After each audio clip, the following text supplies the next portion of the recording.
नमस्कार, बहुत स्वागत है आपका इंडिया लीगल में। मैं हूँ राजश्री आपके साथ। और अभी बस बहुत जल्द हम संविधान दिवस मनाने वाले हैं और मुझे लगता है कि संविधान में जो सबसे ज़्यादा बहुत सारी चीज़ें हमें अधिकार और हमारे कर्तव्य बताए गए हैं, बहुत आज़ादी मिली है, लेकिन शायद सबसे ज़्यादा आज़ादी जिस बात की मिली है एक पत्रकार होने के नाते वो अभिव्यक्ति की स्वतंत्रता की है। ये ज़रूर है कि कुछ रीजनेबल रिस्ट्रिक्शंस हैं उस पर, लेकिन उसके बावजूद अभिव्यक्ति की स्वतंत्रता की आज़ादी शायद हर एक व्यक्ति के लिए सबसे प्रिय आज़ादी है। लेकिन हाल फिलहाल में कई ऐसे मामले आए जब इस अधिकार पर कई तरह की बहस हुई है। पिछले कुछ दिनों में दो कंपनियां आलोचनाओं का लगातार शिकार हुई हैं, अपने विज्ञापन वापस ले चुकी हैं। फैशन और आभूषण डिजाइनर सव्यसाची मुखर्जी का मंगलसूत्र विज्ञापन ने बवाल मचाया, तो पुरजोर विरोध के बाद इस विज्ञापन को हटाना पड़ा।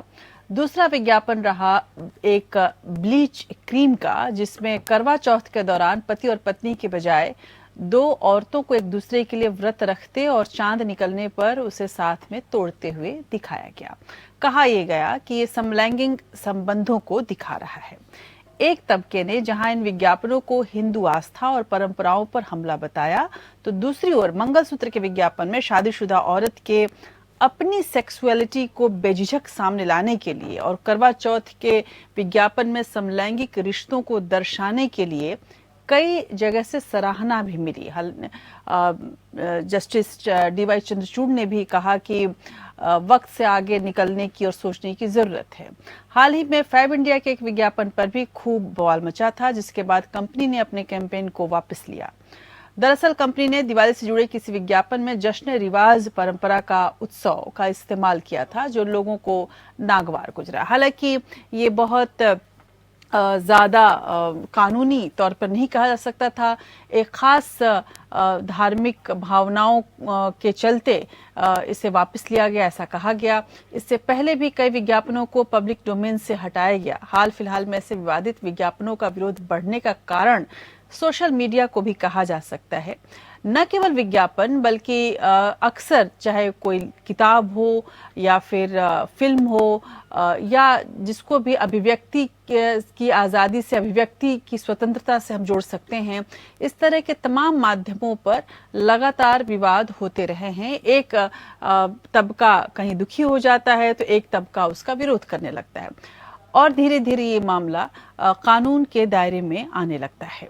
सोशल मीडिया ने इस तरह के मामलों को और ज्यादा बढ़ाया है, इसमें कोई शक नहीं। हैशटैग के जमाने में विख्यात या कुख्यात होने में कोई रोक टोक नहीं लगती। लोग तस्वीरों पर कमेंट करके विज्ञापनों को वापस लेने की मांग करने लगते हैं और ये मांग जंगल में आग की तरह फैलती है। अब यहाँ पर सवाल ये भी उठने लगता है कि जिस आज़ादी का स्वाद सोशल मीडिया ने हम लोगों को दिया है, क्या वही सोशल मीडिया हमारी इस आज़ादी पर रोक भी लगाती है? समाजशास्त्री इसे भीड़ वाली मानसिकता या मॉब बिहेवियर कहते हैं। बस किसी ने एक बार कुछ भी कह दिया और तुरंत एक भीड़ जैसा व्यवहार होना शुरू हो जाता है। बिना देखे सुने उसमें प्रतिक्रियाएं आने शुरू हो जाती हैं। धैर्य या सहिष्णुता की कमी भी दिखाई देती है। महिलाओं के अश्लील प्रदर्शन पर रोक लगाने के लिए बने कानून को लागू हुए 1 दशक से भी ज्यादा समय हो गया, लेकिन समय के साथ अश्लीलता का प्रदर्शन कम नहीं हो रहा है बल्कि बढ़ रहा है। ये कानून केवल कागजों में ही सिमट कर रह गया है। इसमें भी कोई शक नहीं कि इसका भी माहौल उड़ाकर अभिव्यक्ति की स्वतंत्रता के नाम पर बहुत कुछ ऐसा भी होता है जहां पर नजरें उठना या उन विज्ञापनों को देखकर नजरें झुक जाना लाजिम हो जाता है। एक तरफ खुलेआम विज्ञापन हो, फिल्म हो, किताबें हो, इन सभी में अपराध का की जो संख्या है, अपराध का जो वर्णन है वो बढ़ता हुआ नजर आ रहा है। वहीं दूसरी तरफ पुलिस रिकॉर्ड में भी ऐसे मामलों की संख्या की जो गिनती है वो बढ़ती जा रही है। नेशनल क्राइम रिकॉर्ड ब्यूरो द्वारा इकट्ठे किए गए आंकड़ों के अनुसार 1999 में महिलाओं के अश्लील प्रदर्शन निरोधक अधिनियम के तहत केवल 222 मामले दर्ज हुए। 1986 में फिल्मों, विज्ञापनों, किताबों में महिलाओं के बढ़ते अश्लील प्रदर्शन पर रोक लगाने के लिए महिलाओं का अश्लील प्रदर्शन निरोधक अधिनियम बनाया गया। 3-4 वर्ष तक तो खुद पुलिस को इस कानून की ठीक प्रकार से जानकारी नहीं थी। ब्यूरो में इस कानून से संबंधित आंकड़े ही 1989 में जमा करने शुरू हुए, लेकिन ये आंकड़े भी आधे अधूरे दर्ज होते रहे। कई मामलों से इन मामलों की कोई जानकारी नहीं भेजी जाती थी। भारतीय विज्ञापन मानक परिषद को देश में विज्ञापनों के एथिक्स पर नजर रखने वाली संस्था के नाम से जाना जाता है, लेकिन इस संस्था के पास दंड देने की शक्ति नहीं है। ऐसे में यह विज्ञापन निर्माताओं को नियंत्रण नहीं कर पाता। अब अगर हम विज्ञापन की बात करें तो विज्ञापन ज्यादातर मार्केटिंग के लिए किया जाता है। मार्केटिंग मंत्र इनका अलग होता है। इन विवादित विज्ञापनों को शॉक एडवर्टाइजमेंट के नाम से जाना जाता है, यानी कि जानबूझकर सामाजिक मूल्यों और व्यक्तिगत आदर्शों के मानदंडों का उल्लंघन करने के लिए दर्शकों को सन्न करना या आघात पहुंचाना या विमूढ़ कर देना, ये आश्चर्यचकित जिसको कहा जा सकता है वो कर देना, और ताकि चर्चा में बने रहें। अन्य जो विज्ञापन है वो नग्नता या हिंसा का सहारा लिए बिना सोशल टैबू का उल्लंघन करते हैं और दूसरों का ध्यान आकर्षित करते हैं, और इससे उन कंपनीज को फायदा होता है, इसमें कोई शक नहीं। वैसे इस रणनीति के नकारात्मक पहलू होते हैं। ये विज्ञापन कई बार आक्रोश भी बढ़ाते हैं, दर्शकों को ब्रांड से अलग थलग कर जाते हैं, ब्रांड की साख को नुकसान पहुंचाते हैं और संभावित रूप से ग्राहकों को दूर भी भगा जाते हैं। लेकिन ये इस तरह का पूरा मामला बनता है जहां पर एक तरह से ये एक ऐसे जुए की तरह होता है जहां फायदा भी हो सकता है और नुकसान भी हो सकता है। और इस सब कुछ अगर देखा जाए तो धीरे धीरे कानून की सीमा में आने लगता है, जहां पर अगर ये पूरा मामला अभिव्यक्ति की स्वतंत्रता से जुड़ा है तो ये शुरू हो जाता है कि अभिव्यक्ति की स्वतंत्रता किस हद तक। दूसरा मामला होता है अगर इसमें किसी पुरुष समाज या स्त्री या किसी खास तरह के हमारी मान्यताओं को दिखाया जा रहा है और उसके खिलाफ कुछ चीजें दिख रही हैं, तो जाहिर सी बात है कि वो ये भी पूरा मामला कानूनी हो जाता है।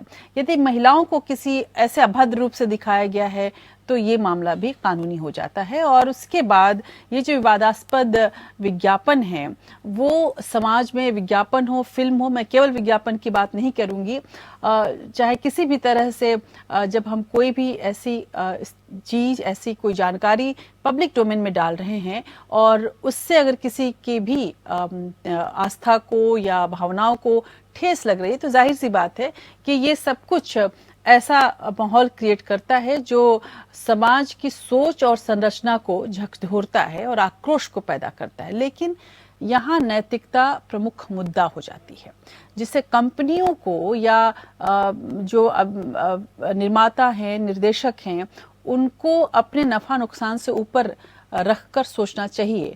उन्हें ग्राहक के हितों को सर्वोपरि रखना चाहिए और उनके अधिकारों के उल्लंघन की जिम्मेदारी लेनी चाहिए, इसमें कोई शक नहीं। और शायद इसीलिए सरकारी रेगुलेशन ने लंबे समय से लोगों की संवेदनाओं को चोट पहुंचाने वाले विज्ञापनों पर हमेशा सतर्क स्टैंड लिया है। मद्रास हाईकोर्ट की यदि बात करूं तो मद्रास हाईकोर्ट ने कहा कि टीवी चैनलों पर प्रसारित होने वाले कुछ विज्ञापन काफी अश्लील होते हैं जो युवाओं के मस्तिष्क को प्रभावित करते हैं। ऐसे टीवी विज्ञापन चिंता का विषय है। ये विज्ञापन महिलाओं को इस तरह से चित्रित करते हैं जो शालीनता और मानदंडों का उल्लंघन करते हैं। तो यहाँ पर आज हमारे इस कार्यक्रम में मैं जिस बात पर बहस करने वाली हूँ वहां पर सबसे मुख्य जो बिंदु रहेगा वो यही रहेगा कि अभिव्यक्ति की स्वतंत्रता कहाँ तक जाया जाए।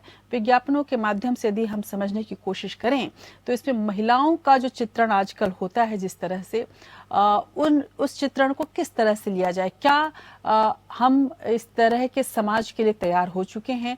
दूसरी बात यह भी कि यदि अगर कोई विचार आता है किसी के मन में, हो सकता है वो आज हमारे समाज में बिल्कुल इसको नहीं माना जाता हो और टैबू हो, ये सोशल टैबू हो, लेकिन आने वाले समाज के लिए कहीं ना कहीं वो तैयारी भी हो सकती है।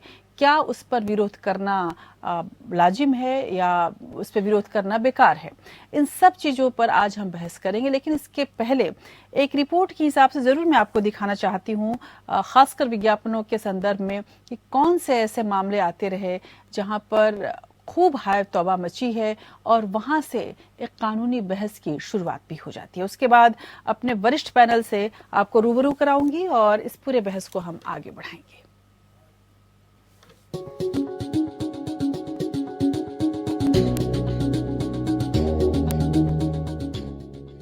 एक कहावत है, बदनाम हुए तो क्या हुआ, क्या नाम ना हुआ। ये कहावत विज्ञापन की दुनिया में चरितार्थ हो रही है। वक्त वक्त पर ऐसे विज्ञापन रिलीज किए जाते हैं जो विवाद पैदा करते हैं, फिर सुर्खियां बनने के बाद वे वापस ले लिए जाते हैं।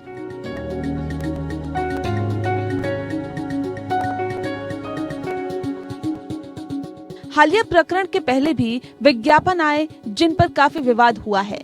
कुछ ऐसे भी विज्ञापन थे जिन्हें भारी बवाल के बाद बैन कर दिया गया था। कुछ दिनों पहले सुप्रीम कोर्ट की जस्टिस DY चंद्रचूड़ ने उस विज्ञापन को वापस लिए जाने पर चिंता जताई जिसमें एक समलैंगिक जोड़े को करवा चौथ त्योहार मनाते हुए दिखाया गया था। उन्होंने इसे सार्वजनिक असहिष्णुता बताया है। DY चंद्रचूड़ ने विज्ञापन वापस लेने पर नाराजगी जताई और कहा कि पुरुषों और महिलाओं को मानसिकता बदलने की जरूरत है। All of you would know of this advertisement which a company was required to pull down. It was an advertisement for Karwa Chauth of a same-sex couple. It had to be withdrawn on the ground of public intolerance. विज्ञापनों का जनमानस पर खासा प्रभाव पड़ता है। एक film या धारावाहिक आपकी नजरों से एक बार आकर गुजर जाते हैं, लेकिन विज्ञापन आपकी आंखों के सामने बार बार आते हैं ताकि आपको किसी भी उत्पाद के लिए लुभाया जा सके और दर्शक को ग्राहक बनाया जा सके। ऐसे में विवादास्पद विज्ञापन उत्पाद से उपभोक्ता का मोहभंग भी कर सकता है। आइए एक नजर डालते हैं कुछ विवादास्पद विज्ञापनों पर। सब्यसाची के मंगलसूत्र वाले विज्ञापन में एक महिला को एक व्यक्ति के साथ अतरंग स्थिति में दिखाया। विज्ञापन पर अश्लीलता का आरोप लगा। करवा चौथ के दिन जारी हुए डाबर के विज्ञापन में एक समलैंगिक जोड़े को करवा चौथ मनाते हुए दिखाया गया था।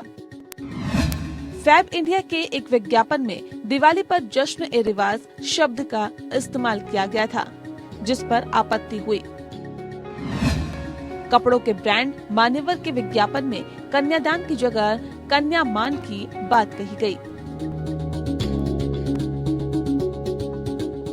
तनिष्क के विज्ञापन में मुस्लिम परिवार में ब्याही हिंदू महिला के बेबी शावर फंक्शन को दिखाया गया। आलोचकों ने इसे लव जिहाद को बढ़ावा देने वाला करार दिया। आज जब विज्ञापन और विवाद का चोली दामन का रिश्ता बनता दिख रहा है, तो कटघरे में न सिर्फ विज्ञापन निर्माता और कंपनी है, बल्कि समाज का वह संकीर्ण वर्ग भी है जो असहनशील हो चला है। विज्ञापन के विवाद समाज के बदलते मूल्य और वैचारिक कलेश को भी सामने रखता है। Bureau report. और इसी पूरे मसले पर बात करने के लिए हमारे साथ जुड़ रहे हैं जस्टिस VK शुक्ला, पूर्व जज इलाहाबाद हाई कोर्ट के, और हमारे साथ प्रहलाद कक्कड़ जुड़ रहे हैं, एड फिल्म मेकर हैं, और हमारे साथ स्वामी चक्रपाणी भी जुड़े हुए हैं, अध्यक्ष हैं अखिल भारत हिंदू महासभा के। सबसे पहले स्वामी चक्रपाणी आप ही के पास आना चाहूंगी, क्योंकि ये जो पूरा मामला था, जिस तरह के अभी हाल फिलहाल में विज्ञापन आए, और जैसा कि आपने सुना जस्टिस चंद्रचूड़ ने भी कहा कि कहीं ना कहीं हमारा समाज जो है असहिष्णु होता जा रहा है। किस बात की आपत्ति है आप लोगों को इस तरह के विज्ञापनों पर, इस तरह के जिसको मैं कहूँ अभिव्यक्ति की स्वतंत्रता पर?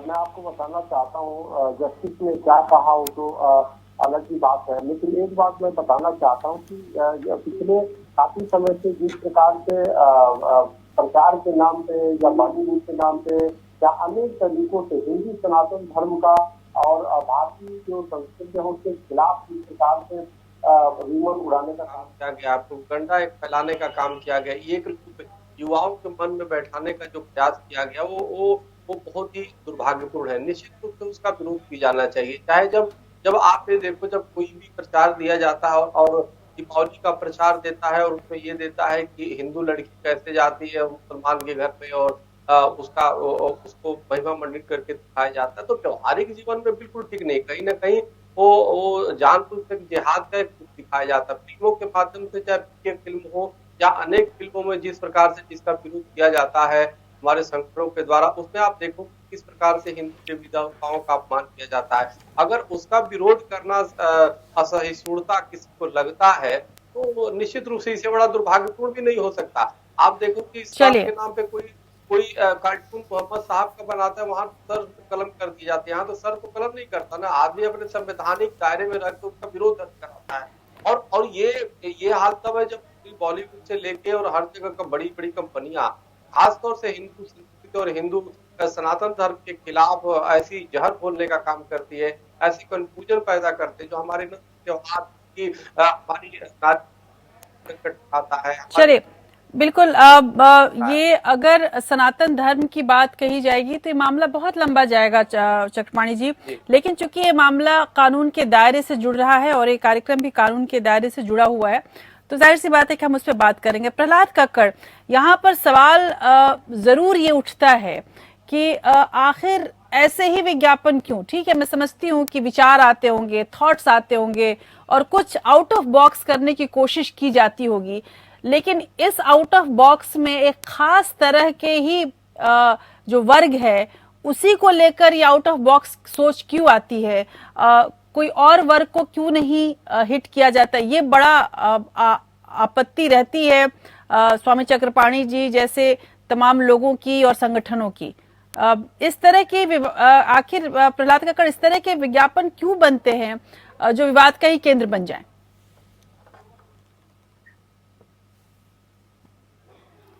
प्रहलाद जी, आप सुन रहे हैं मुझे?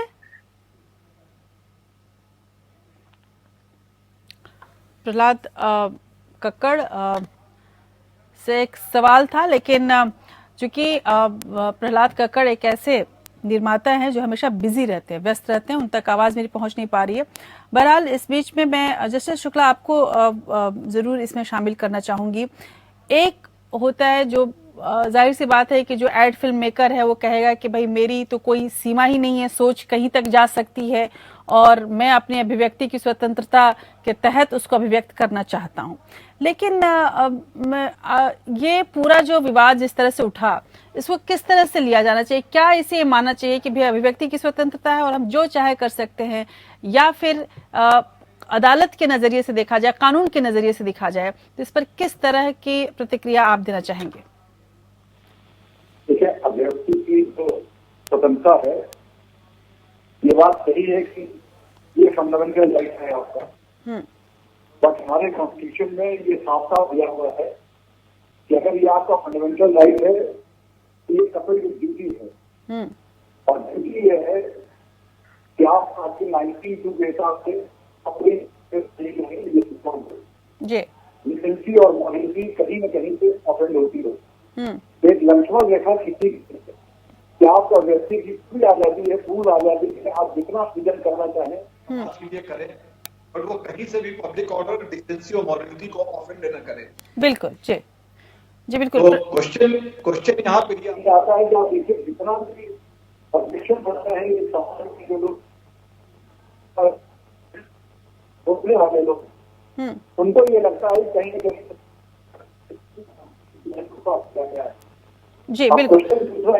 हाँ, जो तय करेगा, तो ये तय करने के लिए आपके पास जुडिशियल काउंसिल ऑफ इंडिया भी है, लॉ कोर्ट्स भी है जो है, और फिर वहां तक कोई जाना नहीं पसंद करता। और जैसा आप कह भी रही है जो है, ये ऑप्शन ये है कि ये तो नहीं जो मार्केट में एक्सप्लोर करते हैं, फॉर द टाइम बीइंग आए अपनी बात का ढिढोरा पीटा, कंट्रोवर्सी बात चल रही थी कि विज्ञापनों को लेकर जो विवाद चल रहा है, आखिर वो विवाद क्या हमें अभिव्यक्ति की स्वतंत्रता से रोकता है, या फिर वाकई जो अभिव्यक्ति की स्वतंत्रता की जो आज़ादी है वो इससे प्रभावित हो रही है? प्रहलाद कक्कड़ से हमने सवाल किया था, और एक बार फिर से प्रहलाद जी आपके पास आना चाहूंगी।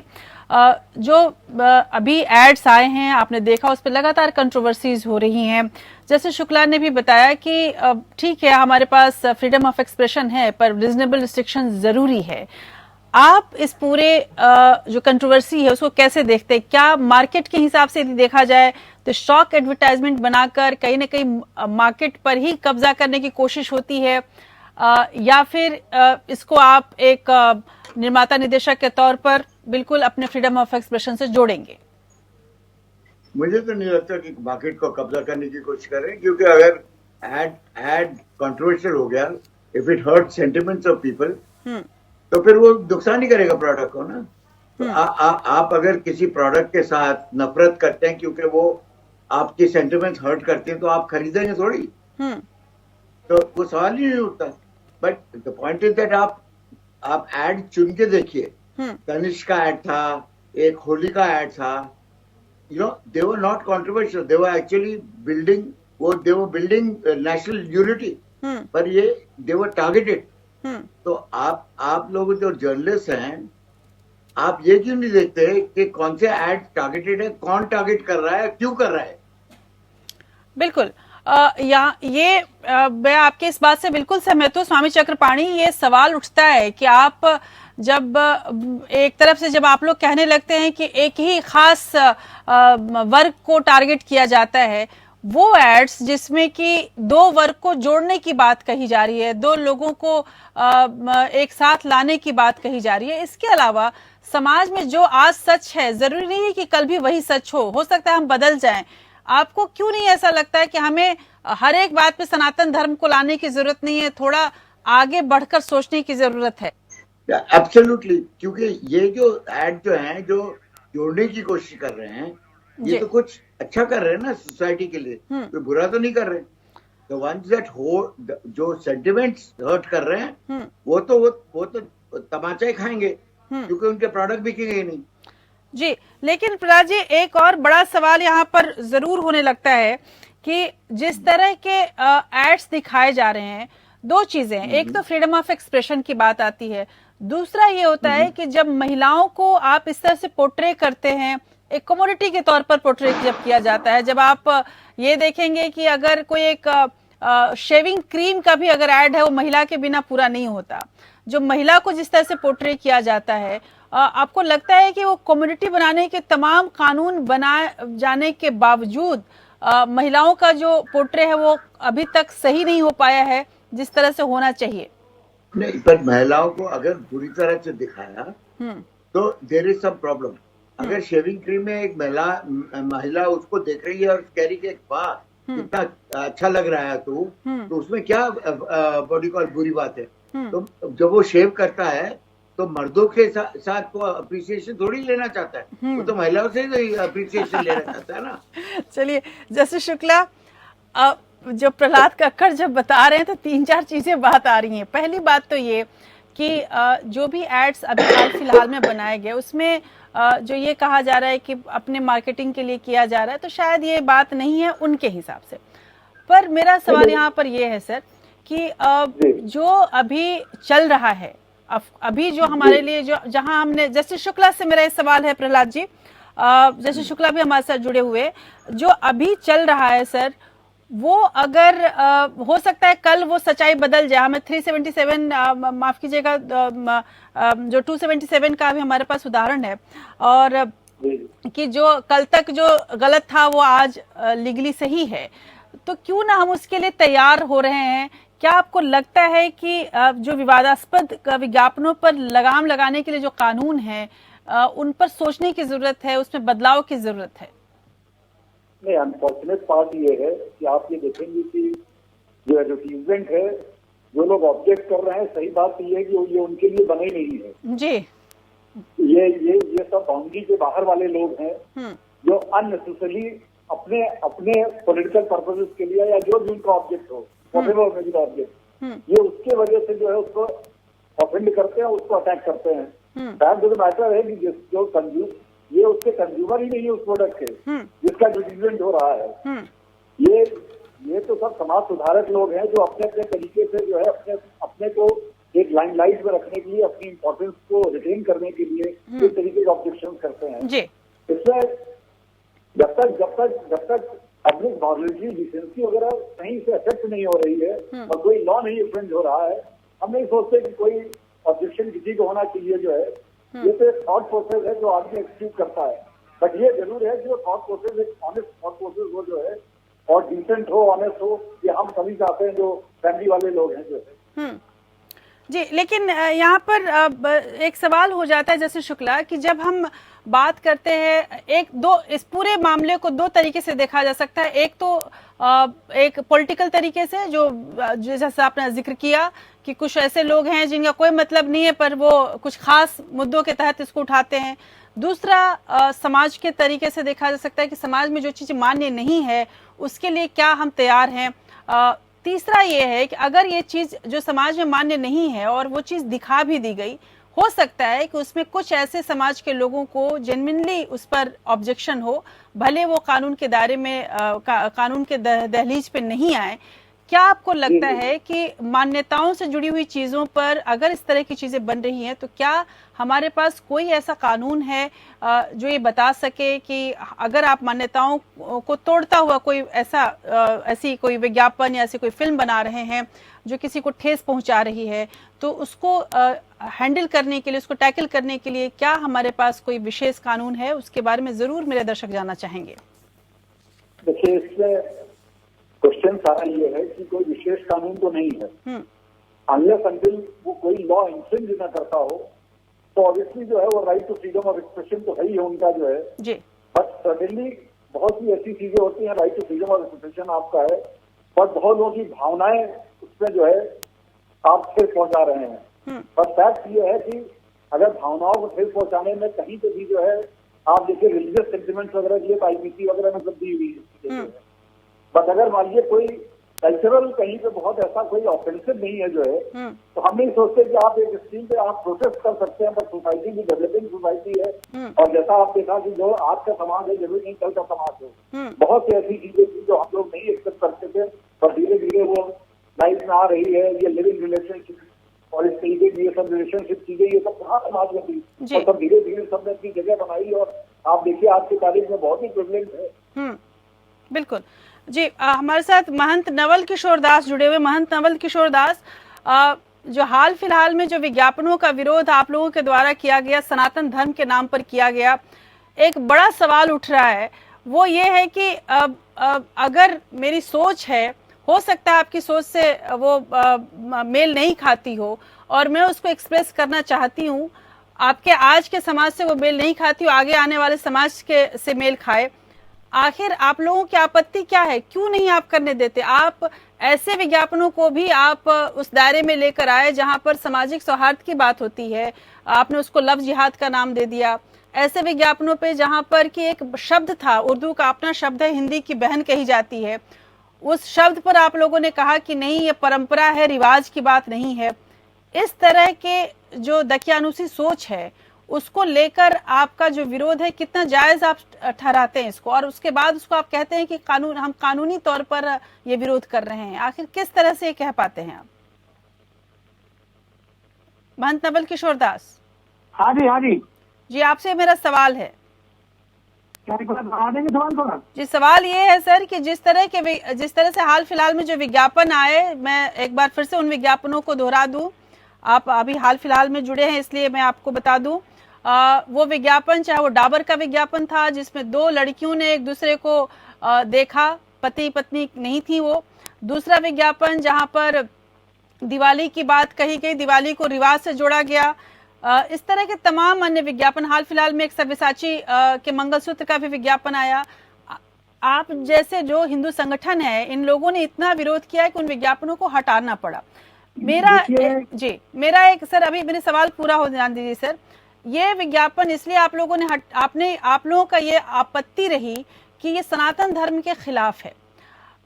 हमें हमारा संविधान, हमारा कानून अभिव्यक्ति की स्वतंत्रता की आज़ादी देता है। जाहिर सी बात है कि वो आज़ादी एक खास सीमा के तहत मिलती है, लेकिन उन सभी सीमाओं को अगर हम जोड़ भी लें तो भी आप हमें रोक नहीं सकते हैं एक खास तरह के विचार के लिए।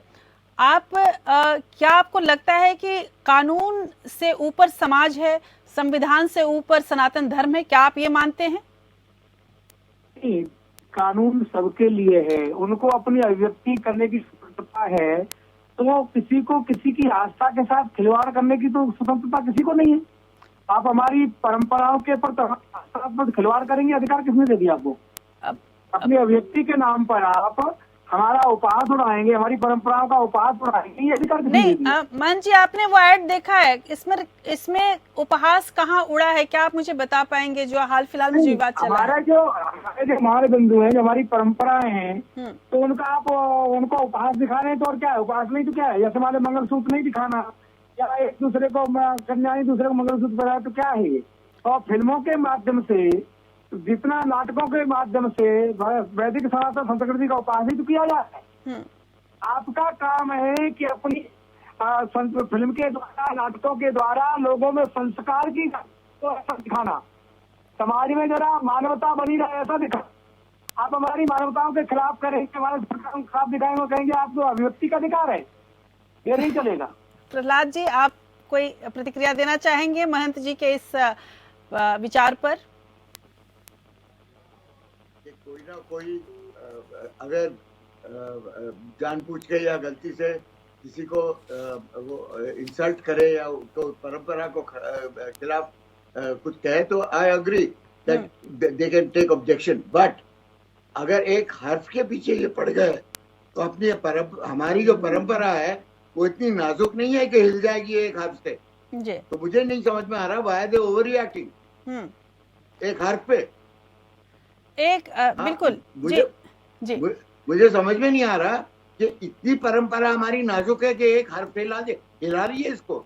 अरे प्लीज जी महंत जी, इतना तो हमारे कॉन्फिडेंस है ना हमारी परंपरा पे। जी बिल्कुल महंत जी, जब सनातन धर्म की बात करते हैं तो जाहिर सी बात है कि ये तो इतनी जड़ें गहरी हैं कि इनको हिल नहीं सकती हैं, इतनी नाजुक कैसे हो जाती हैं कि छोटे छोटे एड्स से हिल जाए।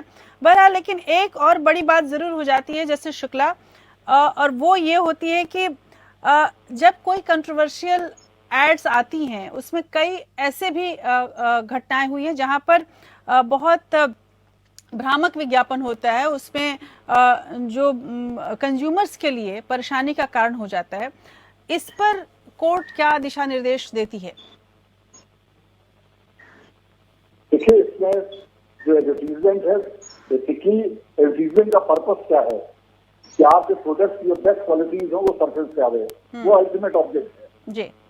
पर अगर आपका जो प्रोडक्ट है आज आप एक डिफेक्टिव वे में उसको प्रेजेंट कर रहे हैं तो हमेशा कोर्ट एक्शन ले सकती है, आप सूचिंग के लिए भी जा सकते हो आप, जाहिर सी बात है जी। इसलिए बेसिकली जो है ऑब्जेक्ट तो ये होता है कि आप अपने प्रोडक्ट की जो बेस्ट, उसकी जो बेस्ट फुलनेस हो, जो उसकी बेस्ट क्वालिटीज हो, आप उसको अपने एडवर्टीजमेंट से परिलक्षित करें, ये अल्टीमेट ऑब्जेक्ट है। हाँ।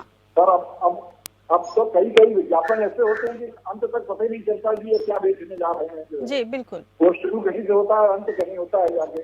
जी बिल्कुल। तो एक तो ये कि बहुत फोकस एडवर्टीजमेंट होना चाहिए, ये हमारा प्रोडक्ट है और ये हमारा मैसेज है जो हम सोसाइटी को देना चाहते हैं या अपने कंज्यूमर्स को, ये प्रोडक्ट इस वजह से आप इस्तेमाल कीजिए।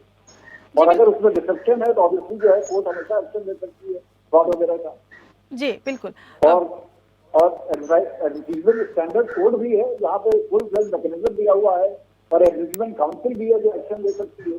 जी बिल्कुल। लेकिन जब इस तरह के एड्स बनाए जाते हैं जैसे शुक्ला, और जहां पर भले मैं ये जरूर मानती हूँ कि आने वाले समाज में बहुत कुछ बदल जाएगा और जो आज गलत दिख रहा है वो कल सही हो जाएगा, लेकिन इससे भी कुछ नहीं होता जी। ये ओवर रिएक्शन से ही ये मुद्दे को पर मिल रहे हैं, नहीं तो कोई नोटिस ही नहीं करता। जी लेकिन आपको ऐसा लगता है प्रहलाद जी, इसके पहले कि मुझे शुक्ला से सवाल पूछूं, आपसे ही ले लेती हूँ ये सवाल, कि आपको लगता है कि जो अभी हाल फिलहाल में एक स्टडी देख रही थी, इसमें ये कहा गया कि जो एड मेकर्स होते हैं उनके लिए बहुत सबसे जो उनका पसंदीदा जो फॉर्मूला होता है वो शॉक एडवर्टाइजमेंट होता है।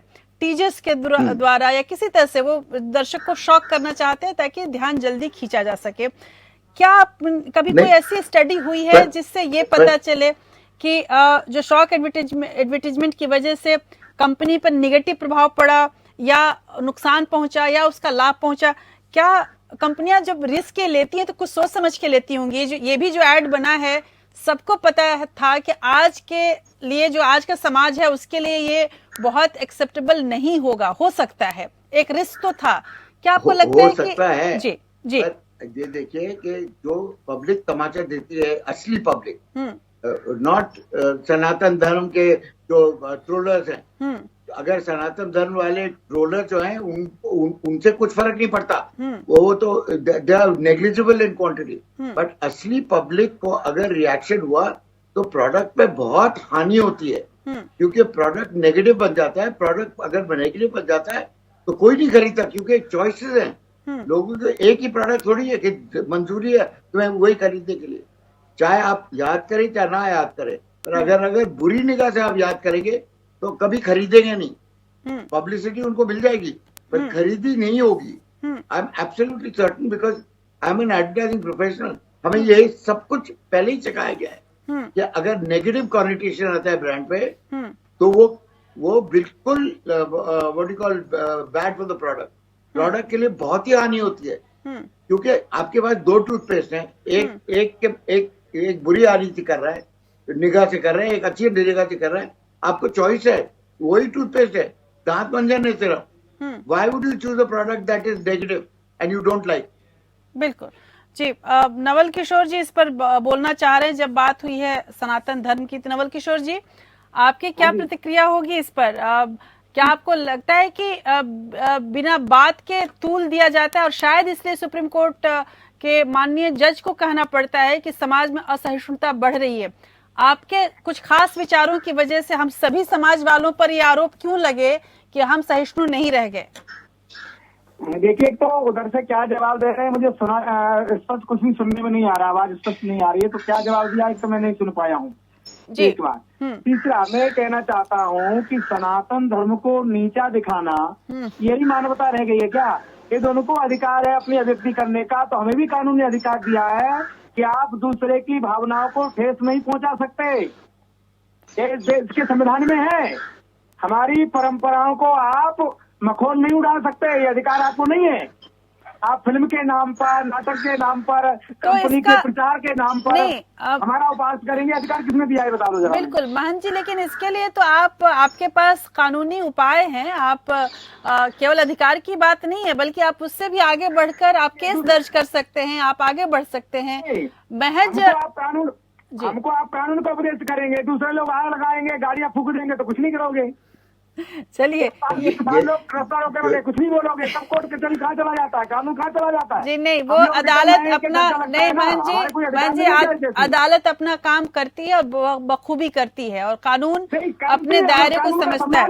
बिल्कुल, का भी सम्मान करते हैं, संविधान का भी सम्मान करते हैं। बिल्कुल, लेकिन अगर संविधान का सम्मान अगर होता तो संविधान के सम्मान में सबसे पहली बात यह है कि अगर कोई व्यक्ति अभिव्यक्ति कर रहा है तो हो सकता है आपको सूट नहीं करे, आप उसका विरोध दर्ज करा सकते हैं, बिल्कुल करा सकते हैं, उसका एक दायरा है। बिल्कुल, आप उसका एक दायरा है, आप उस दायरे के हिसाब से जा सकते हैं। न कि ये भी उदाहरण है, अब आप गाड़ियों फूकने की बात कर रहे हैं, अभी हाल फिलहाल में ये भी उदाहरण है कि तमाम जो फिल्म निर्माताओं को किस तरह से नुकसान पहुंचाया गया है, किस तरह से उनके सेट्स को में आग लगाई गई है। करनी सेना को हमने भूल किया, उनके खिलाफ आप भी नहीं बोलेंगे। बिल्कुल, करनी सेना को हम भी नहीं भूले हैं महंत जी। जिन्होंने किया उनके खिलाफ आप नहीं बोलेंगे। नहीं महंत जी, नहीं, हम खूब बोलते हैं। और महंत जी हम बहुत बोलते हैं। नहीं, आप सुने मेरी बात, ठीक है? ये महंत जी आप मेरी बात सुने, ठीक है? सनातन धर्म की जहां तक बात कही गई है, सनातन धर्म कोई इतना छोटा और इतना कमजोर धर्म नहीं है कि एक एक विज्ञापन से हिल जाए, ठीक है? अगर सनातन धर्म की यदि आप बात कर रहे हैं, अभिव्यक्ति की स्वतंत्रता की बात कर रहे हैं आप, तो जिस अभिव्यक्ति की स्वतंत्रता पर आपको आपत्ति है वह उसी सनातन धर्म से जुड़ा हुआ खजुराहो का मंदिर भी है, शायद उससे ज्यादा कहीं अभिव्यक्ति की स्वतंत्रता नहीं दिखाई देगी। बहरहाल आपने अपनी आपत्ति दर्ज कराई है, इसमें कोई शक नहीं कि आपको भी हक है कि आप अपनी आपत्ति दर्ज कराएं। प्रहलाद जी, यहाँ पर एक सवाल उठता है, इसके पहले कि जैसे शुक्ला पर जाऊं, दो चीजें हैं। एक तो ये है कि जो हमारे पास एडवर्टाइजिंग एथिक्स और के लिए advertising standard council of India बनाई गई, ये माना जा रहा है कि सबसे पहले तो उसके दिशा निर्देश क्या हैं, आपसे ही जानना चाहूंगी ताकि हमारे दर्शक भी समझ पाएं कि ये काउंसिल करती क्या है एडवर्टाइजिंग को लेकर। अच्छा, ये अगर कंप्लेंट आया कि ये एड किसी के सेंटिमेंट्स को हर्ट कर रहा है, तो that ad is immediately reviewed and remove. पर ये एक उसमें नुक्स है, एक गलती है उसमें।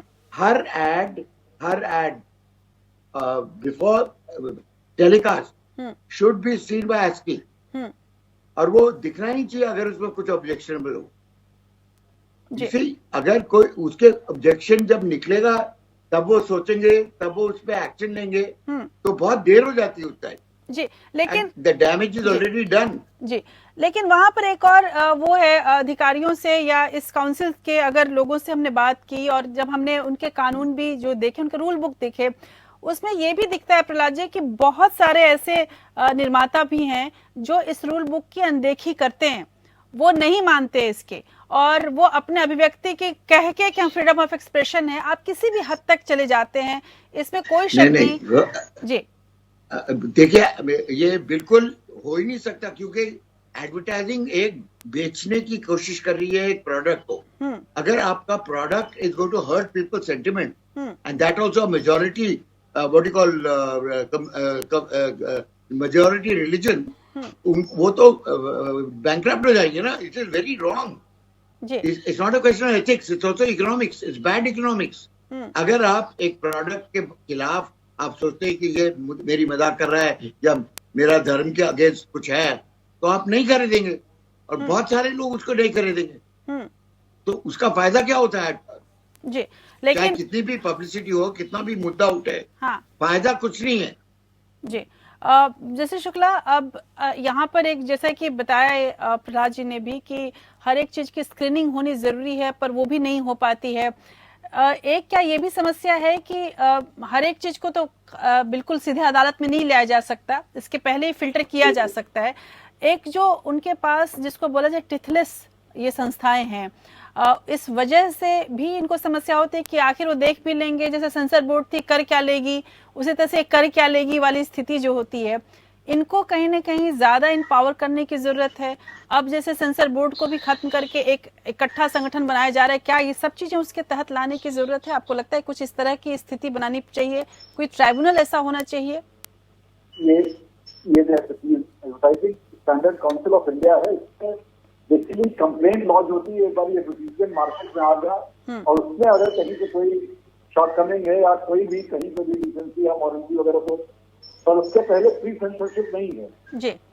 और हम नहीं सोचते कि इतना पढ़ा लिखा समाज है जो है, हम लोग इतना आगे बढ़ चुके हैं कि हर चीज में सेंसरशिप हो।